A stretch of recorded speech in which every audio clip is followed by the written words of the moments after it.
maybe the other things he wanted Herb to like. To be honest, I've sat with Herb. I've sat with Herb. I sat with Herb. We turned this big TV on, and because he had said some tweets before about Chicago and me, and we went through them. I said, no, we're gonna go off what you said.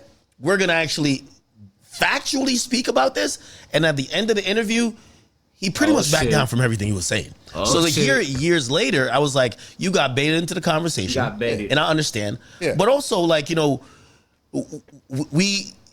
Roll up, gang. I don't know how you feel, but I'm not in the apologetic mode anymore because I spent years. For what? I always told people I could have done the War in Chirac better. I said, you know, I've done this media thing now for 15 years. Apologize for what, bro? Academics, he glorified us. Academics, he did this. You gonna let one man dictate your whole culture? Why don't you just tighten up? Why? How come when you about to do a drill, P. Rico, you don't post it? That's why he was calling you the Savage. I know y'all ain't heard of that name in a minute, but Chirac, Wolverine, Lil Reese, y'all was the one into it and doing shit. Somebody, bro, look now look at everybody. Trap Lord Ross and all them and niggas interviewing them, but they wanted to, I'm trying to catch them when it was act. They calling me police, right? I'm not gonna imagine they say the act. But you call me the police, but everything you post online is from you. You have I'm sitting outside your house recording you walking out. Nigga. Yeah. Nigga, y'all need to get police, nigga. With my experience at this point, I would have done it very differently. I would have had a lot more empathy. I would have did it satirically. And I would have given a lot more different POVs with understanding the victims Detective and the glitch, people who are being affected. Right. 100%, right? With that, I try to bridge discussions. I've tried to give back. But here's the thing, you know what I realize? You can never do enough. You could never do enough. It's like, ever. It's one of those things where it's like, you know, when we'll always kick you back in when it's convenient, and also we're gonna rewrite the narrative, which is just not true. I didn't build my career off Chicago. It was one of the things I did. Yeah, I did not build my career off Chicago. I mean, look, no, for sure didn't. Me and Herb's people are talking right now. For sure. Oh, you got to get him on there. Yeah, so we're talking about doing an interview, and we were actually supposed to talk today, but he was like on flights and so forth. So we're talking about actually, you know, but we're in active talks to actually do something. Because look, the thing that everyone expects from us is like, well, what about what you do? What about? Oh, no, I definitely did that. Yeah, you did that. I definitely said you can't rob innocent grandmas. Y'all stole their credit cards, ran up a $1.5 million tab, went on vacation, bought designer puppies, $40,000 puppies. You and your whole crew, y'all got indicted by the DOJ. Y'all got indicted for fraud and scamming innocent people. You paid back, or you were ordered to pay back $140,000. Well, if we're talking about giving back, you're talking about giving back because you feel we should be charitable. Good. I think everybody in hip hop should be charitable. Yeah. What about when you did a You should give back what you stole. I'm sorry. That's not even charitable. That's just actually giving back what you have taken illegally. So, obviously, I don't think it's like that. And if he say something like that, a nigga say, oh, you the police. You the police. Nigga, if it wasn't no police, we would have to police our own communities. Niggas gotta have some type of accountability, bro. It doesn't matter if the police don't catch you, nigga. The universe gonna catch you.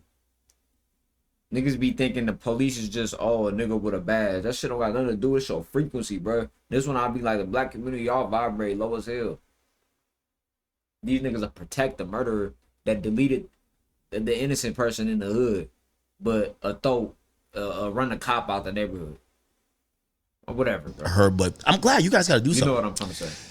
I mean, look, like the obvious thing is to say, well, what about your lyrics? What about you calling, you saying GDK, which is Gangster Disciple Killer? Like that's the obvious thing, but really, I feel like Herb really got baited into that conversation. Yo, it's not like he just came on board and said, yo, let me tell you about Vlad and Act. Yeah, fuck them, blah, blah, blah. No, it's like he got baited into it. The guy's like, oh, because he's a bitch. Like, you know what I mean? It's like, was weird. You could tell, like, Herb was sort of going along with the energy of the dude with the black face. You know what I'm saying? Yeah. And, but I think for me, when I heard it, because I know people that know him, and, like, I've interviewed him when he was a little Herb. Yeah, he was a little Multiple interviews. You can look at my YouTube channel. It's all you've interviewed me too. Bibby's my man. We're talking about doing another one. We keep in contact. Yeah. Like, Now that's the one I want to see. I want Vlad, please. Vlad, if you ever see this piece of content, ask Lil Bibby why is he signing young rappers that's talking about deleting people? Why is he signing Real Vert? Why is he signing Baby Chief Do It? And these niggas talking about murder, that. Bloodhound Q50, the Scrooly G's. And every time you see these niggas, they be high. Look at Chucky last interview. Ain't nobody watching that. Maybe some little kids that fuck with him. But these niggas be so high they can't talk. we make millions of dollars by showing him how the stock thing works, and he went on and did great with it. Like, so me and Bibby, Bibby's done my platform multiple times. Like, I rock with all these dudes. So Bibby asked about that stocks. Instead of saying, I remember that interview. You have to do something, I have to do something. Why don't we just do something together? Yeah, I'd be fine. Why don't all of us? That's why I'm always react to this content. I've been watching this shit since high school. I've been watching Vlad and academics since high school, bro. So I grew up with this shit. A lot of y'all not in the era we in. Y'all seen them from a different angle. I seen these niggas, like, I watched these. This is what I was watching as a kid. Vlad act. So I'm gonna continue to talk about this shit and involve myself with the culture and shit when it comes to just reactions, my content, my music, my lyrics, and everything, because it's affecting me. Hip hop has affected me. It's a big part of my life. So I want to add on to this shit, and that's giving a real message, bro, or just giving my perspective. I ain't gonna say the real message. The real message, niggas be one. Follow me because I have the real message. No, I ain't saying it like that, but yeah, man, just bringing a different flavor to this shit. Because none of us totally have our hands clean in this. All of us have done certain things that ultimately, have had negative influences, negative repercussions that we can help out. I love what you just said, but I hate it when rappers never take responsibility. They'll use this, oh, well, it was my life. And I'm like, listen, if you've made a lyric about promoting violence, at the end of the day, change the all lyric. of us have done things that have unintentionally had negative effects. For sure. Yeah. Right? Whether it's reporting on a certain story or whether it's doing a certain lyric and saying certain things. So at the end of the day, none of us could say, look, I did nothing. I'm totally clean. Right. Look, the whole BTB Savage thing, I still feel bad about my role in that. It's so I weird. interviewed him. He told me about a home invasion and so forth. I didn't think he was going to do a picture next to a pool of blood, showing off his jewelry. But ultimately, that ended in the worst possible way. Like, those guys kept, whoever he had beef with and whoever the friends of the dude that he killed in self-defense obviously kept getting madder and madder and madder and madder until they took it out. That's why that self-defense shit be fucked up. That's why I be saying the Lil Jeff situation, that shit fucked up. This nigga defended himself and then lost a sister and a brother off of that. Because he had to defend himself. And mind you, these niggas was already coming through that bitch shooting all the time. You the police. Lil Jeff says it in every live and on his songs. Shut that bitch down. Something said. Make them niggas shot they trap down. Something like that. You know the bar I'm trying to say. Make them niggas shut they trap down. Them shots we sent on rolls. That's this one type. That's one bar. He got a lot of bars like that.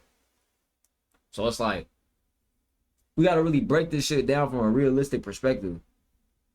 And from a logical perspective. Like, I'm coming from the viewpoint of like having a logical perspective of this shit, but I still come from, I remember when I was blindly and dumbly just taking this shit in, like, I'm gonna take it, and I think, you know what I'm saying? Anyway. In terms of his murder.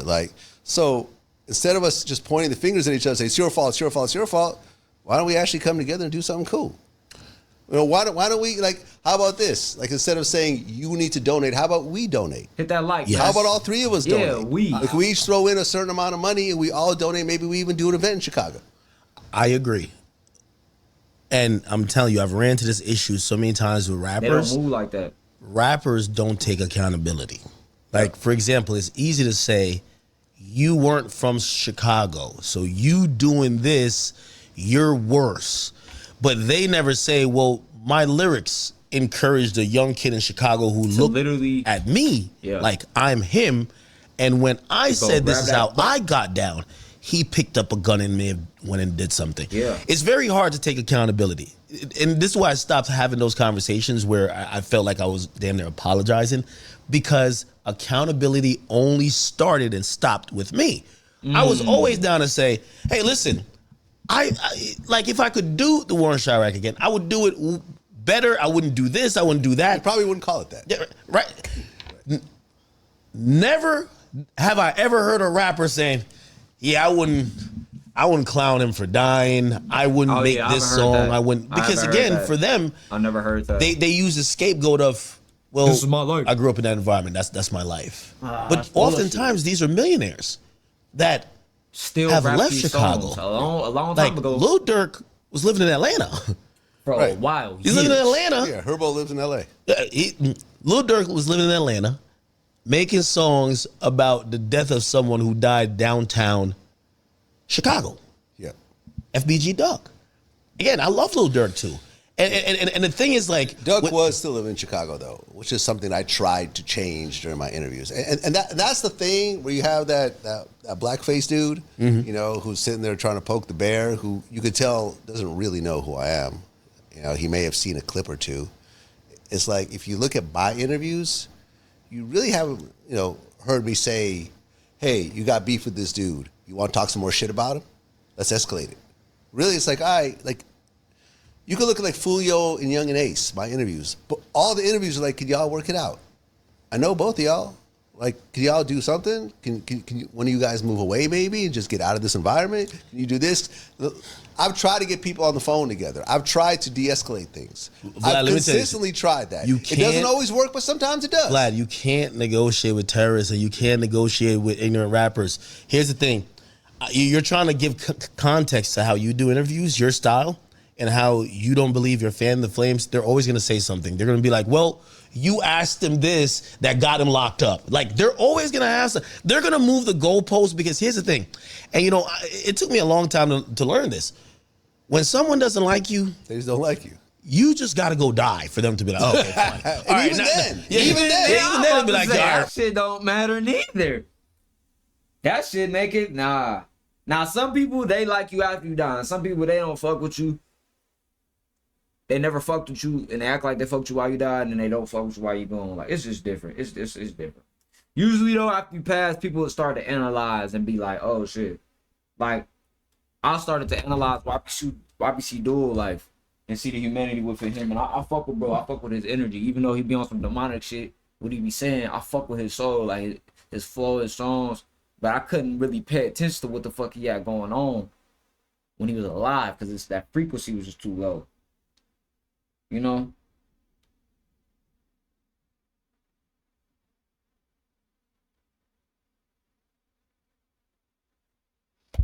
Finally, this good. piece of shit's out of here. You Man, can't listen. appease these people. Listen. Catch Up Glizzer merch is out now, man. I got the white colors coming soon, but so far we got the black tap, man. We got medium, small, large. Lock in, man. $45 a shirt. Email